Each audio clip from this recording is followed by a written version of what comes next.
मुंबईमध्ये गेल्या काही दिवसापासून काही पोस्टर्स लागले मुंबई वाचवण्यासाठी, मराठी माणसाला आवाहन करणार. त्यात कोणत्या पक्षाचं नाव नाही. सरकारला भीती वाटली आणि त्याने एका रात्रीत हे सर्व पोस्टर्स काढायला लावले.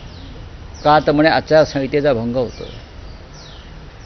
आचारसंहिता मराठी माणसाला, आचारसंहिता मराठी माणसाला, आचारसंहिता विरोधी पक्षाला.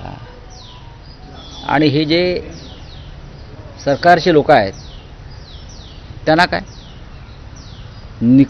निवडणुकाच्या तारखा जाहीर होण्याच्या 10 मिनिटं आधीपर्यंत शासनाचे आदेश निघत होते. निधी संदर्भात नगरविकास खात्याचे आदेश निघत होते. हा विकासाच्या घोषणा होत होत्या. आणि मग ते सगळं पूर्ण झाल्यावर निवडणूक आयोग 4 वाजता तारखांची घोषणा करते. हा आचारसंहितेचा भंग नाही. तुम्ही सरकारला पूर्ण मुभा देत आहे. पैशाचं वाटप प्रचंड होणार.